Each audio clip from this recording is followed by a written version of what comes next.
Assalamualaikum warahmatullahi wabarakatuh. Halo guys, gimana kabar kalian hari ini? Semoga sehat selalu dan dimudahkan segala pekerjaannya. Pada video kali ini, kita akan membahas tentang makhluk iblis. Tetapi sebelum ke videonya, subscribe dulu channel ini, agar kalian tidak ketinggalan video dari kami.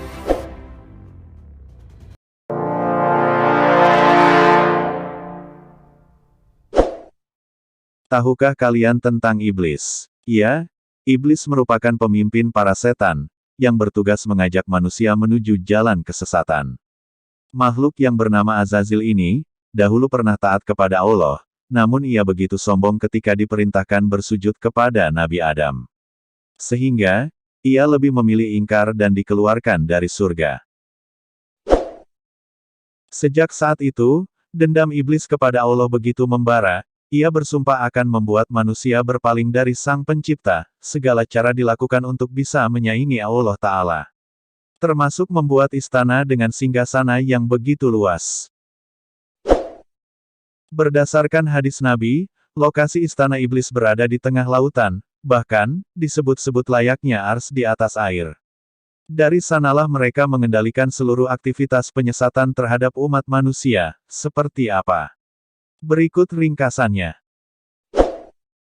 Markas besar iblis berada di tengah-tengah samudra, mereka memilih lautan, karena luasnya yang mencapai 3/4 dari luas bumi, iblis membangunnya dengan tujuan untuk menandingi ars singgasana Allah Ta'ala.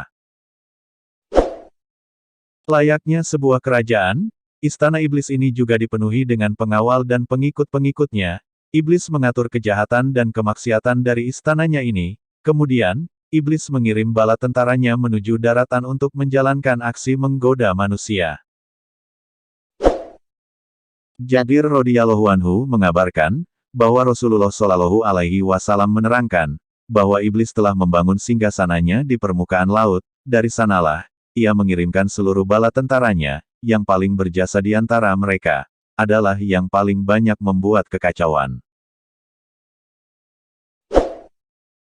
Nabi Muhammad Shallallahu Alaihi Wasallam bersabda, sesungguhnya iblis meletakkan singgasananya di atas air laut kemudian ia mengutus bala tentaranya. Hadis riwayat Muslim. Hadis ini menjelaskan bahwa singgasana iblis ada di atas air. Syaikh Al-Mubarakfuri menjelaskan, di riwayat yang lain di atas laut, yaitu markasnya kerajaannya di lautan. Yang sahih adalah kita pahami hadis ini sesuai dengan zahirnya dan meletakkan singgasananya di atas air. Dari hadis ini, berkembang spekulasi bahwa iblis dan Dajjal singgasananya di segitiga Bermuda. Salah satu yang berpendapat demikian adalah Muhammad Isa Daud dalam bukunya, Dajjal muncul di segitiga Bermuda, 1996. Maka, kata Muhammad Isa Daud, pada hari kiamat nanti dari segitiga Bermuda, Dajjal akan muncul dan melakukan fitnah secara besar-besaran kepada seluruh umat manusia.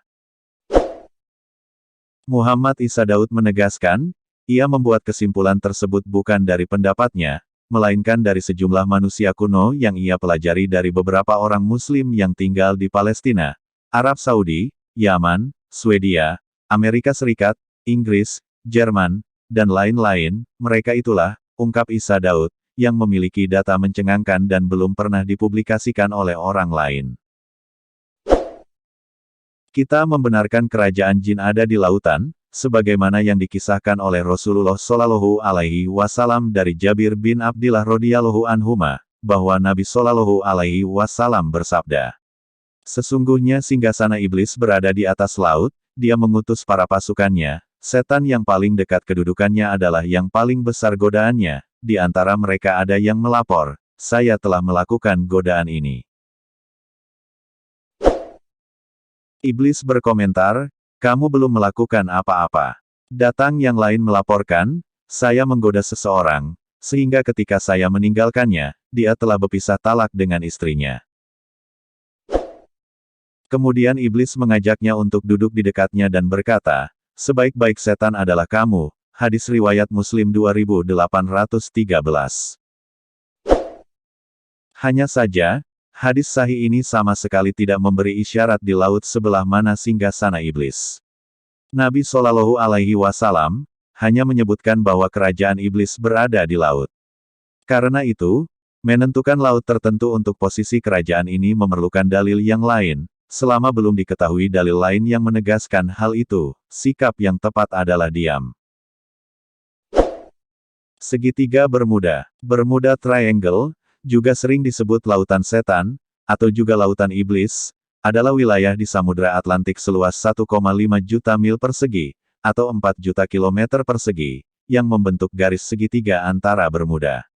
Wilayah ini, termasuk teritorial Britania Raya sebagai titik di sebelah utara, Puerto Rico, teritorial Amerika Serikat sebagai titik di sebelah selatan dan Miami, negara bagian Florida, Amerika Serikat sebagai titik di sebelah barat.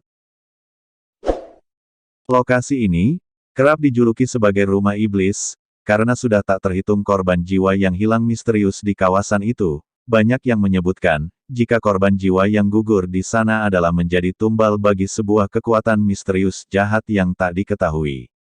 Bahkan, beberapa teori dunia mistis menyebutkan kalau segitiga Bermuda merupakan sarang dari Dajjal, sosok yang akan muncul di akhir zaman nanti. Dajjal sendiri kerap disebut sebagai sang Raja Iblis, yang kini sedang diam menanti di bawah gelapnya Lautan Bermuda, sebelum akhirnya nanti muncul. Di dasar laut segitiga Bermuda, terdapat semacam lubang atau gua dasar laut, hanya saja, setelah zaman es berlalu, gua ini tertutup. Arus di dalamnya, sangat kuat dan sering membuat pusaran yang berdaya hisap, banyak kapal-kapal kecil atau manusia yang terhisap ke dalam blue hole itu tanpa daya, dan anehnya, kapal-kapal kecil yang terhisap itu, akan muncul kembali ke permukaan laut selang beberapa lama. Beberapa laporan mengatakan, bahwa sebanyak 1.000 jiwa telah hilang dalam 500 tahun terakhir, dan bahwa lebih dari 50 kapal dan 20 pesawat telah hilang dalam 1 abad terakhir. Angkatan Laut Amerika Serikat dan Coast Guard mengatakan, ada bukti kegiatan yang tidak biasa di daerah tersebut. Sejumlah orang mengaitkan, Dajjal menjadi penyebab atas fenomena yang terjadi di segitiga Bermuda. Nah, begitu guys, jadi iblis beserta bala tentaranya, memiliki kerajaan di lautan, seperti yang diterangkan dalam hadis. Maka, sebagai seorang muslim, kita harus percaya dan beriman guys. Semoga video kali ini, bermanfaat bagi kita semua guys. Wassalamualaikum warahmatullahi wabarakatuh.